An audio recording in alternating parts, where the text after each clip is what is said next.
Good afternoon, Scott Redler, T3 Live. Welcome to today's recap. So, a little wild ride today, huh? Came in today after a decent-sized move from last Thursday's volatility, last Thursday's 17-handle low that wound up almost going green.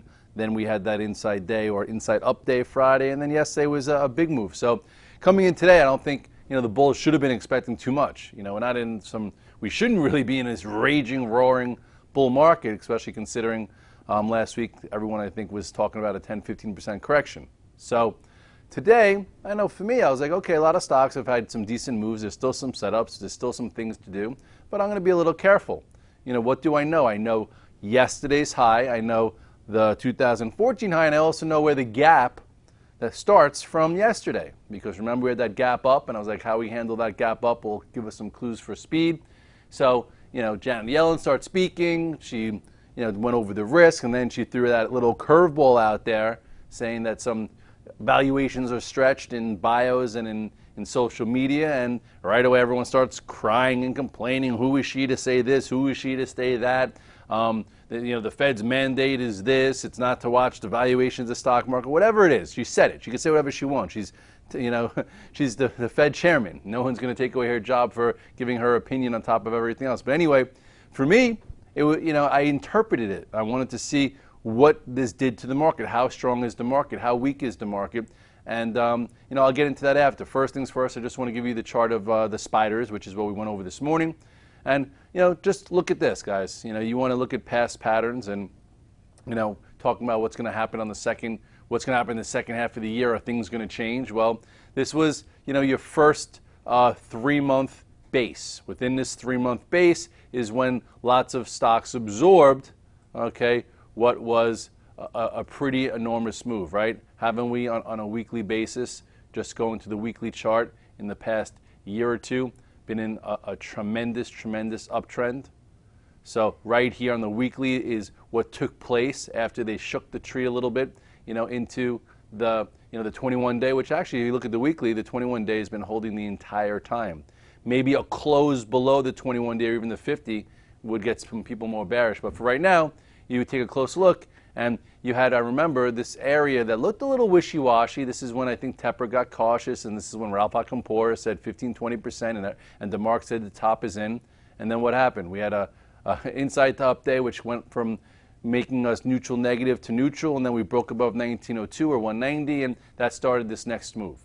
So now, doesn't this look a little similar?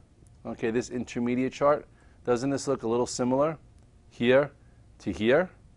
And I know that we did have a break of, a lot of people play like an accelerated trend. That accelerated trend, actually look at the spiders, it really never, that didn't break on that, it broke on the SPX.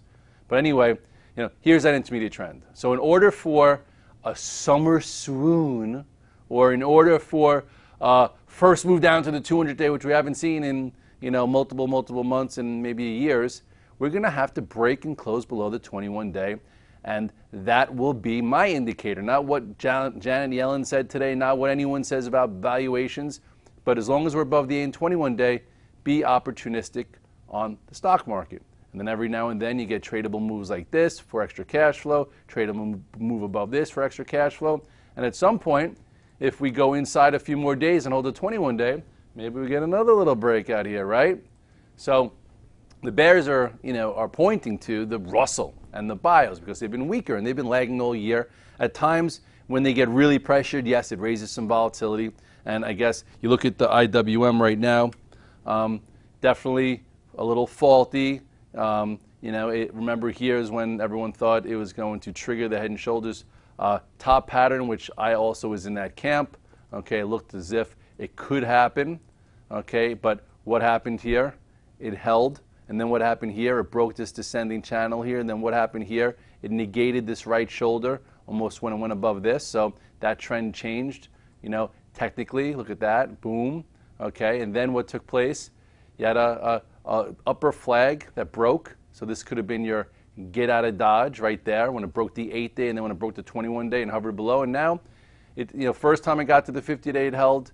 And then, it's retesting. It hasn't been able to break below it, but a little bit more time here, and maybe it breaks below 113.90, and then that would probably, get everyone talking, and it could create some pressure. It definitely could. But So if you want to be short something because the Russell is breaking the 50-day, why don't you just short the Russell instead of trying to short other things that you might not be good at?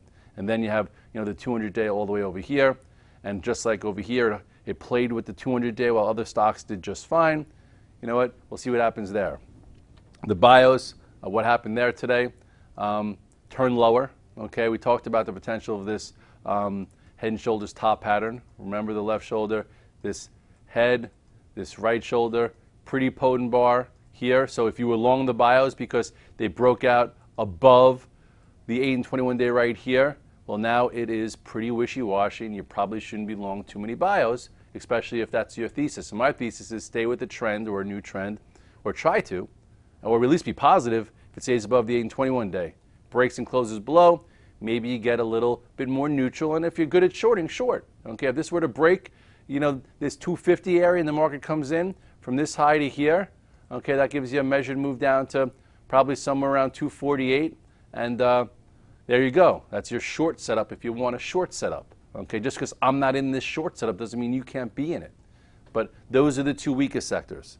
Stock group that acted better, that's acting better on earnings because everyone's been, reducing estimates, has been the banks. So the banks may be a better place to be in this quarter and into the fourth quarter, especially if rates rise a little bit. XLF hanging out right near highs. Is the XLF below the 8 and the 21-day? No, it's above. Okay. Held the 50 days, so at this particular point, this could be a sector that outperforms. So that's something, if I was writing my thesis for the next few months, maybe the banks that had decent earnings and are acting well, be long some banks. Citigroup is out of the way, okay, breaking this downtrend, so Citigroup could get back to 2014 highs. Still, if you look at the weekly chart, it's got a long consolidation. So you look here, held, trying to get above this. I'd say as long as Citigroup holds above 48, that could get back to highs. JP Morgan, with what's going on with Jamie Dimon and this and that, I would say, even though it had this big gap up and cleared 58, just be a little careful here. You have a gap and a gap, so I guess as long as this stays above 57.76, try and be long it. Maybe it takes out those highs, but I think at this point, there might even be a little less volatility risk here, and it's already out, had the earnings, and go with it. Tomorrow we get to see Bank of America. Kind of wish, Bank of America already came out already because I would be long it and not worry about the event risk. I was going to buy the options today, but actually couldn't get onto my option service, so I'm just going to avoid. I also was thinking about taking it long, but my thesis is not to be long into earnings, so I'm not going to do it because I don't want to break my rules. But if it happens to be down, I think it'll be buyable, and if it comes out pretty solid, this is that prior pivot right here. It could be above that. So, last time it had earnings, it was good. It broke out and failed. That gave you a signal to get out of the way. If you didn't get out of the way there, remember we just talked about the 8 and 21-day. That was your spot to reduce some risk.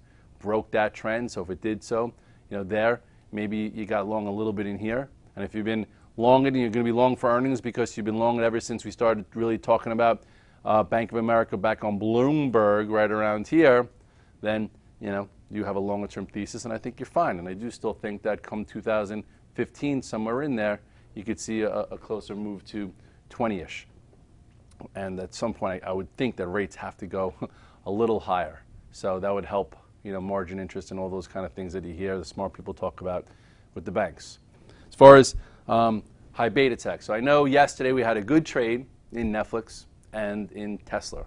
Both of them, though, were late trades and little laggard trades, so you had to be a little bit more careful about looking for another day, and a day two, like you saw with Amazon, which actually led the pack with volume last Friday. So real quickly, you look at Amazon, okay, just to show you the difference here. Amazon traded, okay, above this, 338, gave you 2 big days, and look at this, a nice inside day today, pausing at resistance. I wrote, this was at the morning call, so not a bad spot for a pause. Another few days like this, and perhaps this continues. This held higher and looks, like it's still in the game. Google also held higher, right? Its earnings are on Thursday. Couldn't break through this yet, but still holding the 8-day above the 8 and 21-day ever since breaking this descending channel and breaking here. It's been acting real well. If earnings are good, it could be above 615 Thursday. Here's pivot 1, here's pivot 2, but hanging in there. So back to Tesla. Tesla, we caught a nice little trade yesterday, okay, when it broke, when it did the red dog reversal. First it was weak, okay, and then it got stronger, triggered above 217, and then it triggered above 222, 224. I had some overnight, and you know when I exited it? I exited when it broke 223. Why, Red Dog? Why did you exit it? Okay, because if this was strong, it would have held the top half or the top third of this day to continue. Did it? No. It's just engulfed this entire day. So this stock has no idea what it really wants to do in here. So I have no idea. So I'll wait. You go to your 5-minute chart. You look what happened. Okay, first quick move. Okay, was let's go to today. Let's maybe the 3 minutes easier to see. 3 minute. Okay, so that was right here. Happened quick. Okay, here was your flag from yesterday. Okay, this was a nice move right from here to up there. This was support number 1, which it broke, which I said, okay, I'll wait. I'll give it support number 1 off the open. But it put a low in here at like 223.60, something like that. So I got out of some. And then I said, if it breaks the low here, I'm done. Got out here around 23.50. It broke the 30-minute low. And I saved myself a move down to 218. Why? Even lower. And then it closed kind of crappy. So if you're going to stay in this thing now, you're kind of using the force. You're not using technicals. Netflix also got beat up, and actually it looks like it held in a little bit better than Netflix. I mean, not Netflix, Tesla. But to me, I think it needed to hold 450.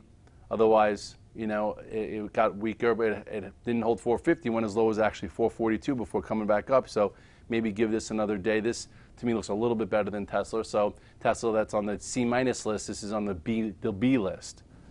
Apple had its first down day. Pretty potent too. Didn't closed on the 8th day. The 8th day has been a good place to buy it. During most of this move. So I saw Intel after hours. I bought a little bit on the 8th day. So but it was weaker today. But perhaps tomorrow it hangs in there. If you remember this call right here. What was it? The day after earnings, I said iPhone 2 head with the split and the buyback, and what we saw reported, I think it could be north of 100. It's been a nice move, and the trend above the 821 day is what traders should be navigating for Apple. And I still think that this will be north of 100 at some point by 2015, maybe sooner. But all around here, when I come out sometimes with a bigger, longer-term thesis, I do it because same time they did all this, people were saying, oh, now Apple's dead money, now it's Microsoft and Intel, blah, blah, blah, blah, blah. And meanwhile, it was a great trade, and I still think it'll be a good trade. This quarter is going to be interesting because it's typically a slow quarter, but then I think next quarter is going to be blockbuster. So the question is, does it go above 100 next week, or does it come back down and we get another trade and it resets up, which would probably be juicier for a move in the fall. But all in all, I think Apple has not made the high of the year, and you just got to trade it to your time frame. Intel, look at Intel. Intel, what a nice trend since the last quarter. Gapped up on earnings, been trending. Beat, did another buyback, and it's trading higher. Good place for a dividend and a buyback, and we'll see how it opens tomorrow and whether it holds. Yahoo is also out after hours. Their earnings were kind of lukewarm, but they announced that they were going to give back the proceeds of the Alibaba IPO as back to shareholders. That's almost like it's giving a big-time dividend. So I would think maybe if it gets above 37 and stays above 37, it could be a trade tomorrow. We'll see. I don't know if it's there now. If you're trading it after hours, that's where I would think it needs to get above. I guess first step would be gapping above this 36 and holding that. 37's next. Hasn't done anything for 4 months, so maybe. Gold, what a gross trading vehicle. This has been gross. This is mean. Look how mean this is, right? You have a big gap up, thinking that, okay, look at gold now. It ignited. It cleared this, cleared prior points of reference, holding in here, holding higher, moved up on the Fed, gave you an inside day. I was long gold calls because I actually don't really trust gold this year. It's been trading erratic and random, and I don't think I have a thesis for it, but it looked decent to have some options that maybe if it stayed strong, could have filled this gap. Or it could have went up here, so I said I'll be in some gold calls because risk is premium paid. Bought it here, sold it third, and then on this big down move I got out for peanuts. But anyway, that's mean. Look at the size of this friggin' hole. Huge hole. Trap, bull trap, boom. That's why the metals are tough. They're random. They trade overnight, and unless you're long term, which still I remember when it broke 144, I was like, even if you're long term, you know what, you better get out of the way because it could hurt long term when things change. And gold for me changed right there. Okay, once it broke this 160 or when it broke 150, you could have saved yourself some money and waited. And still, I guess if you look overall, this almost now looks like a bear flag, right? Here's your pole, here's your flag. Could continue lower, we shall see. But you go back to the daily chart, boom. Okay, gave you a small pause yesterday. Now it's below the 200-day. And do you buy things below the 200-day? No. Do you wait 2 or 3 sessions to see if they reclaim it, being a seller's trap? Yes. If it doesn't, you definitely get out of the way. Anyway, that's gold. So here we are. It is, what's today? Today's Tuesday. Wow, it's only Tuesday. I had a golf outing yesterday. If you saw pictures, the Prez golf outing, 11 years since he passed away. So today's not such a bad day if you lost some money. Things could be a lot worse. But anyway, that was yesterday, so I'm looking a little tired because it was one of those long nights. But those long nights happen to be good every now and then. Tonight actually is going to be a long night too because I'm hosting CNBC Asia World Markets at 7 o'clock if you want to tune in if you get that. Now, I don't really know what I was saying before then, so I'll try and get back to Tuesday, and it's been a long day and a long week. So there's a lot left. There's a lot of earnings left. High beta earnings didn't even start yet. Oh, Facebook and social media. My teleprompter. Thank you very much. I'm kidding. I don't have a teleprompter. But Facebook could have been worse, right? Look at this. I shorted a little bit on this day and got hurt, and then I was short this morning before Yellen spoke and figured maybe it would, fill the gap, and it took a lot of time and effort for this thing to fill the gap, and all it did is hold the 8-day, and everyone's crying, oh my God, what's going on with Facebook? Well, you just came from 63 up into resistance, let it go sideways, that'll be bullish, and it held the 8-day, bounced off it, and pretty resilient.